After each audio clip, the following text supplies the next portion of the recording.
আজকের বিশ্লেষণে আপনাদের স্বাগত। লন্ডন, যুক্তরাজ্য থেকে রাজনৈতিক বিশ্লেষক ও মানবাধিকারকর্মী মোস্তফা কামালের লেখা একটি গুরুত্বপূর্ণ প্রবন্ধ আজ আমরা আপনাদের সামনে তুলে ধরছি।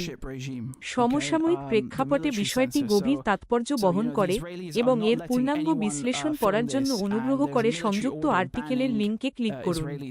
এখন চলুন মূল আলোচনায় প্রবেশ করা যাক। জেগে উঠুন এবং পৃথিবীকে দেখুন যেমনটা সত্যিই আছে। তারা চায় আপনি বিশ্বাস করুন এটা নাকি আরেকটা সংঘাত, শান্তি বজায় রাখতে আরেকটা প্রয়োজনীয় হস্তক্ষেপ। কিন্তু পর্দা সরান, আপনি পাবেন শুধু প্রতারণা, উদ্ধত্ত আর নিরপরাধ মানুষের রক্ত। এটা মুক্তির যুদ্ধ নয়, এটা এক মৃত্যু ফাঁদ, একটা মুমূর্ষু সাম্রাজ্য বানিয়েছে, আর এই উন্মাদনার স্থপতিরা নিজেরাই তাতে পা দিয়েছে। এই বিস্তৃত উন্মোচন তুলে ধরে ইরানের বিরুদ্ধে মার্কিন ইসরায়েলি আগ্রাসী যুদ্ধের কঠোর অস্বীকার অযোগ্য সত্য। আমরা শুরু করি বড় বিভ্রম উন্মোচন দিয়ে, কিভাবে যুক্তরাষ্ট্র ওমানে শান্তির প্রতিশ্রুতি কে নোংরা ফাঁদ হিসেবে ব্যবহার করে ইরানের সার্বভৌম নেতৃত্বের ওপর কাপুরুষোচিত নেতৃত্ব উচ্ছেদ হামলা চালায়। আমরা আলো ফেলি সেই মানবিক ট্র্যাজেডিতে যা পশ্চিমা মিডিয়া দেখাতে চায় না, মিনাবে কিশোরী স্কুলছাত্রীদের হত্যাযোগ্য এবং ৮৬ বছর বয়সী সর্বোচ্চ নেতা আয়াতুল্লাহ আলী খামেনির উদ্দেশ্যপ্রণোদিত হত্যা, যিনি লুকাতে অস্বীকার করেছিলেন এবং কন্যা ও নাতি নাতনিদের সঙ্গে শহীদ হন।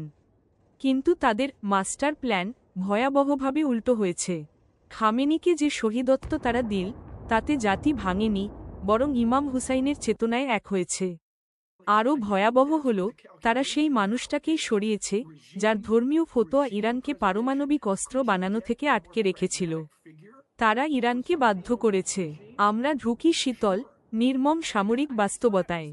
মরুভূমিতে শক্তিশালী মার্কিন সামরিক যন্ত্র রক্তক্ষরণ করছে, মাল্টি-মিলিয়ন ডলারের ইন্টারসেপ্টর ক্ষেপণাস্ত্র ফুরিয়ে যাচ্ছে, আর ইরান আকাশ ভরিয়ে দিচ্ছে সস্তা ড্রোনে।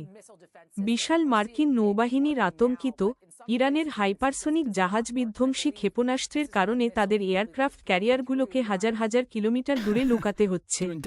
আমরা উন্মোচন করি দুর্নীতিগ্রস্ত উপসাগরীয় আরব রাষ্ট্রগুলোর, ইউএই থেকে বাহরাইন, জড়িত থাকা, যারা আগ্রাসীর অস্ত্র রাখার জায়গা করে দিয়েছে এবং এখন নিজেদের জনগণের উত্থানের ভয়াবহ প্রতিশোধের মুখে দাঁড়িয়ে আছে। আর দেখুন অর্থনৈতিক শাসন। ইরান হরমুজ প্রণালী বন্ধ করে দিয়েছে, বিশ্বের মোট তেলের ২৫% পথ রুদ্ধ করে বৈশ্বিক অর্থনীতিকে টালমাটাল করছে। ইসরায়েলের বন্দর জ্বলছে, আর তাদের সমাজকে অর্থনৈতিকভাবে টেকসইহীন করে দেওয়া হচ্ছে। এদিকে পূর্বের বড় শক্তিগুলো, রাশিয়া ও চীন, নিঃশব্দে ছায়ার ভেতর দাঁড়িয়ে ইরানকে স্যাটেলাইট গোয়েন্দা সহায়তা দিচ্ছে যেন তারা নির্ভুলভাবে আঘাত করতে পারে, আর চীনা ব্যাংকগুলো আক্রমণাত্মকভাবে মার্কিন ডলার ছাড়ছে আমেরিকার আর্থিক আধিপত্য ভাঙতে। শেষে আমরা দেখাই আগ্রাসীদের চূড়ান্ত পরিণতি। ডোনাল্ড ট্রাম্প আর বেঞ্জামিন নেতানিয়াহু সস্তা রাজনৈতিক লাভের জন্য পৃথিবীর নিরাপত্তা জুয়া খেলেছে।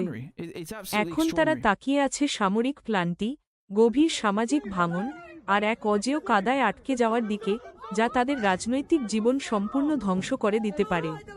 নিচের সত্য পড়ুন। সাম্রাজ্য বাতাস বুনেছে, এখন ঝড় কাটছে। জেগে উঠুন এবং দেখুন তারা কি করেছে। তারা শান্তির পতাকা হাতে একটা মিথ্যা বিক্রি করে, অথচ তাদের হাত যুদ্ধের প্রস্তুতিতে রঞ্জিত। তারা আলোচনার কথা বলে, কিন্তু সেটা নোংরা ফাঁদ ছাড়া কিছুই নয়।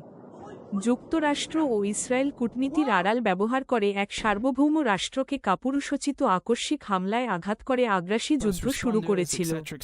তারা ওমানে, তুরস্কের মতো জায়গার চেয়ে বেশি ভারসাম্যপূর্ণ বলে বাছাই করা দেশে টেবিলে বসে ভান করেছিল শান্তিপূর্ণ সমাধান চায়। তারা উইটকফ পরিকল্পনা সামনে আনে, ধাপে ধাপে এমন এক স্কিম, আগে পারমাণবিক চুক্তি, তারপর অস্ত্র, তারপর প্রক্সি কেটে দেওয়া, আর শেষে নিরস্ত্রীকরণ। আর এই সত্য শুনুন, ইরান রাজি হয়েছিল। তারা স্থায়ী চুক্তিতে রাজি, যেখানে তাদের কর্মসূচি কেবল শান্তিপূর্ণ জ্বালানিতে সীমিত থাকবে, কোনো সানসেট ক্লজ থাকবে না, এবং জাতিসংঘ পরিদর্শকদের নজরদারিতে তারা সমৃদ্ধ ইউরেনিয়ামের মজুতও সরাতে রাজি হয়েছিল। ওমানি কূটনীতিকরা এতটাই নিশ্চিত ছিল যে তারা সই অনুষ্ঠানের জন্য মন্টব্লা পেন পর্যন্ত অর্ডার করেছিল। কিন্তু ডোনাল্ড ট্রাম্প কি করল? ঠিক পরদিনই সে সেই অগ্রগতির ওপর থুথু ফেলল। এটা কখনোই পারমাণবিক চুক্তি নিয়ে ছিল না, এটা ছিল ইচ্ছাকৃত ফাঁদ। আমেরিকান সামরিক পরিকল্পনাকারীরা ৯৬ ঘণ্টার এক ব্লিজ ৪ থেকে ৫ দিনের আকাশ অভিযান নকশা করেছিল রাষ্ট্রকে ভেঙে দিতে এবং আলোচনায় ইরানের অবস্থান দুর্বল করতে। কিন্তু প্রথম দিনেই আগুন যখন বেশি গরম হল, আমেরিকানরা ইতালীয় মধ্যস্থতাকারীদের কাছে দৌড়ে যুদ্ধবিরতি ভিক্ষা করল। আর ইরান, তারা আগ্রাসীদের চোখে চোখ রেখে সরাসরি প্রত্যাখ্যান করল। তারা জনগণকে মিথ্যা খাওয়ায় এবং আশা করে আপনি গিলে ফেলবেন। তারা নিজেকে বোঝায় ইরান নাকি তাসের ঘর, ভেতর থেকেই ভেঙে পড়বে। কিন্তু তারা খেলাটাই সাজিয়েছে যাতে তারা যা শুনতে চায় সেটাই শোনে। সিআইএ, ইউএসএআইডি আর ন্যাশনাল এন্ডাওমেন্ট ফর ডেমোক্রেসির মতো ফ্রন্ট গ্রুপ ব্যবহার করে গানা আর কানাডা ভিত্তিক ভিপিএনের মতো গোষ্ঠীর মাধ্যমে ভুয়া অনলাইন জরিপ ছড়ায়। তারা ওভাল অফিসে গিয়ে প্রেসিডেন্টকে বলে ১০ জনের মধ্যে ৮ জন ইরানি আয়াতুল্লাহকে ঘৃণা করে এবং ইসলামী প্রজাতন্ত্র উচ্ছেদ করতে মরিয়া। এটা শিশুসুলভ, বিপজ্জনক কল্পনা। তারা পুরনো শাহের ছেলে রেজা পাহলভিকে উদ্ধারক বানিয়ে ঘোরায়, কিন্তু ইরানের মাটিতে তার কোনো বাস্তব জনসমর্থন নেই। সে পুরোপুরি যুক্তরাষ্ট্র ও ইসরায়েলের ওপর নির্ভর করে তাদের কাজ করাতে। তারা অনুপ্রবেশকারী সেলকে টাকা দেয়, ক্যামেরার সামনে পুরনো রাজতান্ত্রিক পতাকা কিছুক্ষণ নেড়ে, তারপর অন্ধকারে পালিয়ে যেতে, পশ্চিমা দর্শকদের ঠকাতে। কিন্তু ইরানের মানুষ ভুলে না। তারা শাহের সাভাব গোপন পুলিশের ভয়ঙ্কর নির্যাতন মনে রাখে, যার সঙ্গে সিআইএর যোগসাজশ ছিল। তারা ১৯৭৯ সালে সেই সাহসী ছাত্রদের মনে রাখে, যারা ছেঁড়া সিআইএ নথি টেপ দিয়ে জোড়া লাগিয়ে টুকরো টুকরো করে আমেরিকান হস্তক্ষেপের তিক্ত সত্য উন্মোচন করেছিল। আর ওয়াশিংটন পোস্টে ছাপা ফিসফিসানিতে বিশ্বাস করবেন না, যেখানে বলা হয় সৌদি যুবরাজ মোহাম্মদ বিন সালমান নাকি নেতানিয়াহুর পাশে দাঁড়িয়ে ট্রাম্পকে ইরানে আঘাত করতে উস্কেছিল। এটা বিতর্কিত মিথ্যা। সত্য হল, সৌদিরা ইসরায়েল থেকে দূরে সরে যাচ্ছে, তাদেরকে অঞ্চলের অস্থিরতার মূল উৎস হিসেবে দেখছে, আর যুবরাজ জানে ইরানকে চ্যালেঞ্জ করার প্রাণঘাতী ঝুঁকি কতটা। তাহলে তাদের মহাপরিকল্পনা কি ছিল? এক কাপুরুষের চাল, রাষ্ট্রের হৃদয়, শিরোচ্ছেদ, হামলা। তারা চেয়েছিল সরাসরি শাসন পরিবর্তন এবং ভেবেছিল মাথা কেটে দিলেই কাজ হবে। যুক্তরাষ্ট্র ইসরায়েলকে টার্গেটিং গোয়েন্দা তথ্য রূপার থালায় তুলে দেয়। তারা যে প্রথম ৬টি ক্ষেপণাস্ত্র ছোড়ে, সেগুলো সরাসরি সর্বোচ্চ নেতা আয়াতুল্লাহ আলী খামেনির বাসভবনে আছড়ে পড়ে। ওই ৬টি বোমায় তাকে হত্যা করা হয়, সঙ্গে আরও প্রায় ৪০ জন, যাদের অনেকেই শীর্ষ নেতৃত্বে ছিল। আর সুতো টানছিল কে? Benjamin Netanyahu. সে যখন মারা লাগতে যায়, নেতানিয়াহু ট্রাম্পের চোখে চোখ রেখে বলে পারমাণবিক ইস্যু ভুলে যেতে। তার দাবি ছিল একটাই, ইরানের ব্যালিস্টিক ক্ষেপণাস্ত্র ধ্বংসই সর্বোচ্চ অগ্রাধিকার, কারণ উন্নত ক্ষেপণাস্ত্র পারমাণবিক অস্ত্রকে অপ্রয়োজনীয় করে তোলে। কিন্তু বোমা শুধু নেতাদের ওপর পড়ে না, বন্ধুদের। বোমা পড়ে নিরপরাধের ওপর, বোমা পড়ে শিশুদের ওপর। এক ভয়াবহ, অমার্জনীয় গোয়েন্দা ভুলে আমেরিকান টার্গেটাররা মিনাবের এক সচল মেয়েদের মাধ্যমিক স্কুলকে ইরানি কমান্ড অ্যান্ড কন্ট্রোল স্থাপনা বলে চিহ্নিত করে। তারপর তারা হামলা চালায়। তারা ভেবেছিল এই হামলা ইরানকে ভেঙে দেবে। তারা ভেবেছিল সর্বোচ্চ নেতাকে হত্যা করলে দেশ ভয় আর বিশৃঙ্খলায় ভেঙে পড়বে। কিন্তু তারা ইসলামী বিপ্লবের ইতিহাস পড়েনি। তারা শহীদত্বের চেতনা বোঝেনি। তারা নিজেরাই এক ফাঁদে ঢুকে পড়েছে। আয়াতুল্লাহ আলী খামেনি দৌড়াননি, তিনি লুকাননি। তিনি জনগণের কষ্টের সময় বাংকারে নেমে যেতে অস্বীকার করেন। তিনি দৃঢ় ছিলেন, কাপুরুষতা নয়, শহীদত্ব বেছে নিয়েছিলেন। তিনি কন্যা ও নাতি নাতনিদের সঙ্গে শহীদ হন। আর সেই মুহূর্তে সাম্রাজ্য এমন এক প্রতীক তৈরি করল যা জীবিত কোনো নেতার চেয়েও শক্তিশালী। তারা ভেবেছিল জাতি ভাঙবে, কিন্তু উল্টোটা হল। তারা ইরানি জনগণকে একজন শহীদ দিল। শিয়া ঐতিহ্যে শহীদত্ব পরাজয় নয়, এটাই বিজয়। তারা ইমাম হুসাইনের চেতনায় জাতিকে এক করেছে। বিশৃঙ্খলার বদলে ইরান শক্ত হল। মানুষ একত্র হল। জাতি আরও ঐক্যবদ্ধ, আরও দৃঢ়, আরও প্রতিরোধী হয়ে উঠল। আগ্রাসীরা ১০ আশা করেছিল। তারা পেয়েছে সমাবেশ, সংগঠন আর প্রতিজ্ঞা। তারা ভেবেছিল ব্যবস্থা গুড়িয়ে যাবে। কিন্তু ইরান এক ব্যক্তির স্বৈরতন্ত্র নয়, এটি একটি কার্যকর সাংবিধানিক প্রজাতন্ত্র। তিনি শহীদ হওয়ার মুহূর্তেই সংবিধান সক্রিয় হয়ে যায়।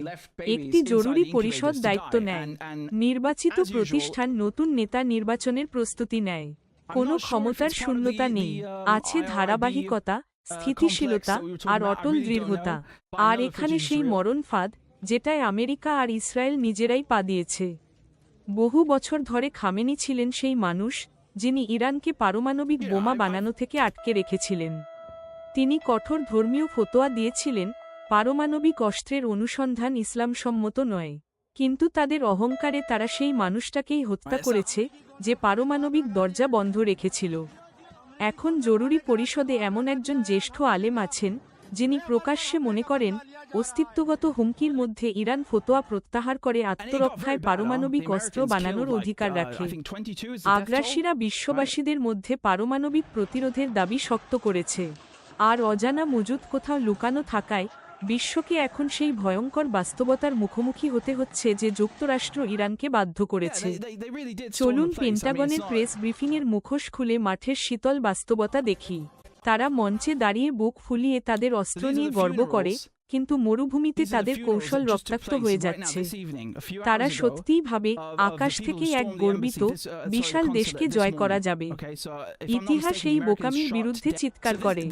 মাটিতে সৈন্য না নামিয়ে কেবল আকাশশক্তি দিয়ে শাসন বদল সম্ভব নয়, কিন্তু তারা শেখে না।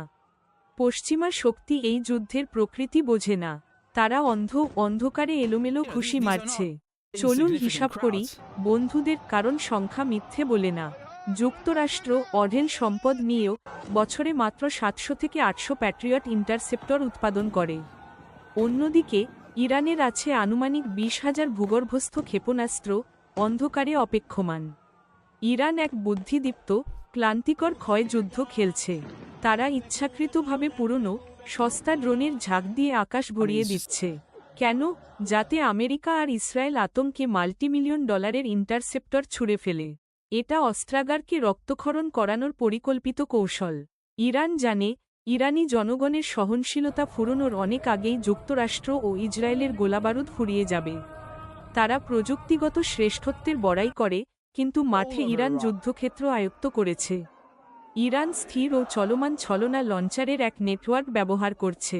তারা যখন সত্যিকারের ক্ষেপণাস্ত্র ছোড়ে, সেটা কঠোর 5 মিনিটের জানালার মধ্যে, তারপর সঙ্গে সঙ্গে সরে যায়, আমেরিকান বোমা গিয়ে পড়ে ফাঁকা বালিতে।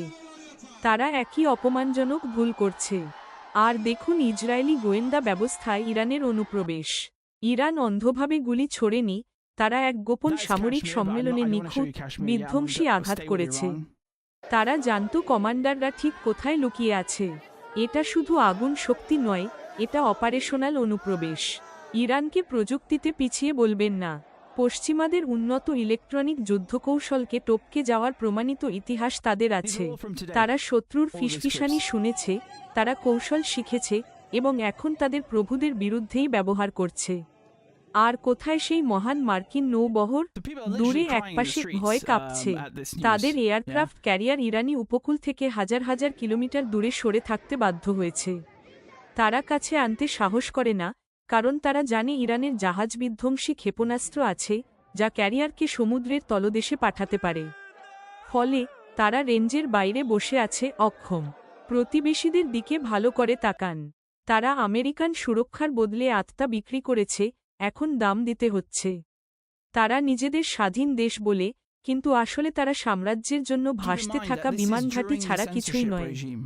এই উপসাগরীয় রাষ্ট্রগুলো নেকড়েকে তাঁবুর ভেতর ঢুকতে দিয়েছে এবং নিজের পিঠে লক্ষ্যচিহ্ন এঁকে ফেলেছে।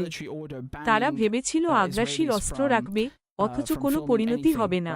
তারা ভুল করেছে। তারা নিজেকে এই যুদ্ধে বৈধ অংশগ্রহণকারী বানিয়েছে, এখন আগুন তাদের দরজায়। এই স্বৈরাচারী রাজপরিবারগুলো কাচের সিংহাসনে বসে নিজেদের রাস্তায় ফুটতে থাকা ক্ষোভ থেকে বিচ্ছিন্ন। তারা ভাবে সম্পদ তাদের রক্ষা করবে, কিন্তু এই যুদ্ধই সেই স্ফুলিঙ্গ যা পুরো অঞ্চলে দাবানল জ্বালাতে পারে। আপনি কোনো গভীরভাবে শ্রদ্ধেয় নেতাকে হত্যায় আগ্রাসীদের সহায়তা করবেন, আর আশা করবেন আপনারই নিপীড়িত মানুষ চুপ থাকবে, এটা হতে পারে না। বিদ্রোহ এলে এই রাজা আমিররা কি করবে? তারা তাদের সেনাবাহিনী সাজিয়ে দেখায়, দামি জেট প্রদর্শন করে, কিন্তু বাস্তব যুদ্ধে লড়ার হৃদয়, দৃঢ়তা, সক্ষমতা তাদের নেই। তাদের ইতিহাস দেখুন, তারা বছরের পর বছর বোমা ফেলেছে, তবু জয় আনতে ব্যর্থ। তারা কাগুজে বাঘ, নিজেদের তেলে ডুবে আছে। কেন তারা এটা করে? লোভের জন্য, এক গভীর নৈতিক পচনের জন্য। এই শাসনগুলো দুর্নীতির জীবনযাপন করে, আর তাদের সম্পদ দিয়ে আন্তর্জাতিক কর্মকর্তাদের নীরবতা কেনে। বন্ধ দরজার ভেতরের সত্য শুনুন। ঘুষ, বিলাস, আর রক্ত সব একসঙ্গে মিশে যায়। কিন্তু এটা পরিষ্কার করে শুনুন, পার্টি হঠাৎ শেষ হতে চলেছে। আপনি কি ভাবেন ক্ষমতা শুধু বন্দুকের নল থেকে আসে? না, সত্যিকারের ক্ষমতা অর্থনৈতিক। আগ্রাসীরা ভেবেছিল বোমা ফেলবে, নেতা হত্যা করবে, তারপর আবার টাকার হিসাব কষতে ফিরে যাবে। কিন্তু তারা ভুল করেছে। আমাকে মন দিয়ে শুনুন, পশ্চিমা বিশ্বের ইঞ্জিনের চাবি ইরানের হাতে। তারা সঙ্গে সঙ্গে হরমুজ প্রণালী বন্ধ করে দিয়েছে। এটা বৈশ্বিক জ্বালানির ধমনী। এটা বিশ্বের অর্থনীতির অন অফ সুইচ। তারা ট্যাঙ্কারে আঘাত করছে, তারা তেলের পথ থামিয়ে দিচ্ছে, বীমা প্রিমিয়াম বাড়ছে, সরবরাহ শৃঙ্খল শ্বাসরুদ্ধ, বাজারে বার্তা স্পষ্ট, এই উদ্ধত্তের জন্য আপনার অর্থনীতি রক্তক্ষরণ করবে। আর দেখুন আগ্রাসীদের সীমানার ভেতরে কি ঘটছে। তারা অবকাঠামোকে পদ্ধতিগতভাবে লক্ষ্য করছে। বন্দর জ্বলছে, গ্রিডে চাপ পড়ছে। কেন? কারণ তারা জানে, এক সমাজ অর্থনৈতিকভাবে টেকসইহীন হলে টিকে থাকতে পারে না। বন্দর জ্বললে আর আলো নিভে গেলে অর্থনীতি ভেঙে পড়ে। কিন্তু এখানেই শেষ নয়, পুরো অঞ্চলে ক্ষোভ ফুটছে। মানুষ রাস্তায় নামে, দেয়াল তাদের চারদিকে সেটে আসে। তারা ইরানকে একঘরে করতে চেয়েছিল, কিন্তু তারা শেষ পর্যন্ত নিজেরাই একঘরে হয়েছে। পর্দা সরান, বন্ধুরা, এবং বড় দাবার বোর্ডটা দেখুন। এটা শুধু আঞ্চলিক ঝগড়া নয়, এটা এক মরিয়া সাম্রাজ্য বিশ্বের গলা চেপে ধরে তার ক্ষমতা ধরে রাখতে চাইছে। তারা বলবে মানবাধিকার বা পারমাণবিক অস্ত্র, কিন্তু টাকার পথ অনুসরণ করুন। সাম্রাজ্য ঋণে ডুবে আছে, দেশগুলো জেগে উঠছে, তারা ডলারের বাইরে বাণিজ্য করছে। আর পূর্ব ঘুমাচ্ছে না, জবাব আসে অর্থনৈতিক আঘাতে। ডলার ছেড়ে দেওয়া হয়। আগ্রাসীরা চীনকে আটকে রাখতে চেয়েছিল, কিন্তু তারা নিজেদের আর্থিক আধিপত্য ধ্বংসকে ত্বরান্বিত করেছে। আর রাশিয়া ও চীন কি করছে? তারা ছায়ার ভেতর দাঁড়িয়ে সাহায্য দিচ্ছে। স্যাটেলাইট তথ্য, নেভিগেশন ডেটা, চোখ, নির্ভুলতা। কিন্তু তারা চায় না পৃথিবী জ্বলুক। তারা চায় শক্তির পথ স্থিতিশীল থাকুক।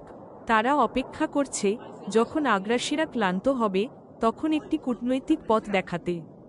আর পশ্চিম, তারা ভাবে বোমা ফেলে ধর্মকে বশ করা যাবে। কিন্তু প্রতিবার তারা বোমা ফেলে, প্রতিবার তারা হস্তক্ষেপ করে, তারা সংস্কারকদের পিষে দেয় এবং সবচেয়ে কট্টরদের শক্তিশালী করে। তাদের সহিংস নাক গলানো স্বাধীনতা আনে না, বরং সংঘাত বাড়ায়, আর শেষে তাদের নিজের স্বার্থই ধ্বংস করে। তারপর আছে ব্রিটিশ সরকারের করুণ প্রতিধ্বনি, হুমকি, দাপট, বড় বড় কথা, কিন্তু বাস্তবে কিছুই দেওয়ার নেই।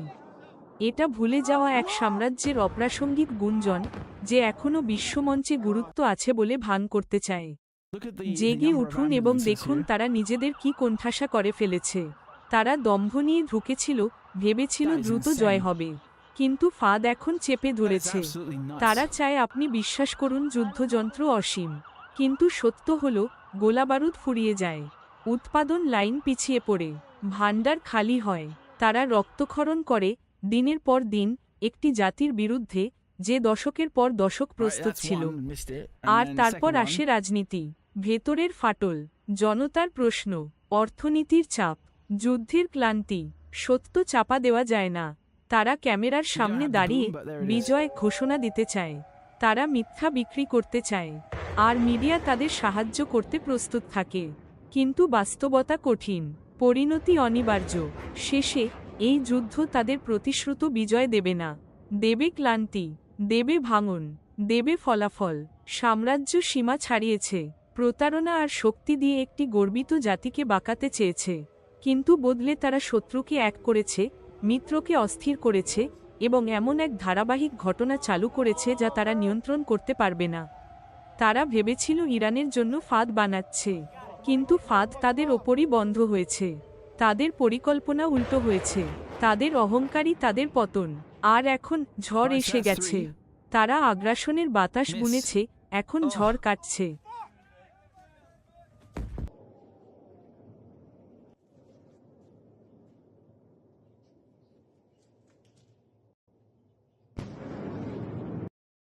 Okay, and here's another Fatah missile, right?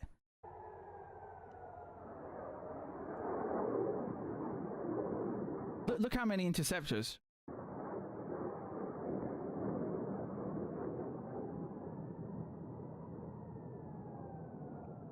That is just pathetic.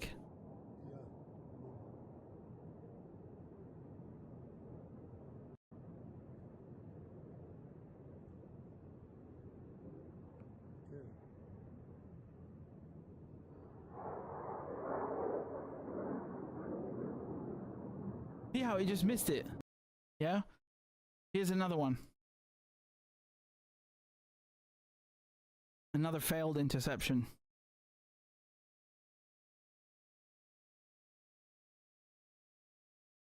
Right? You can see it goes right.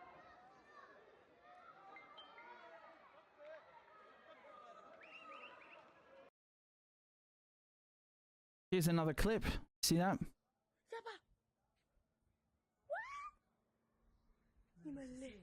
The lost cause, honestly. Yeah.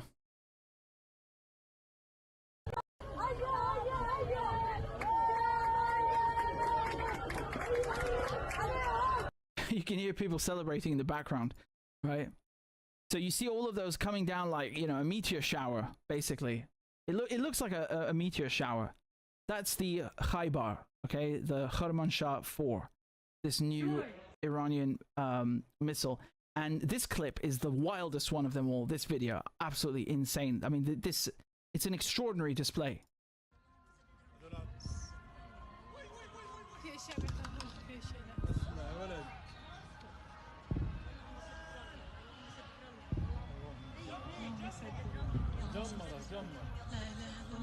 لا إله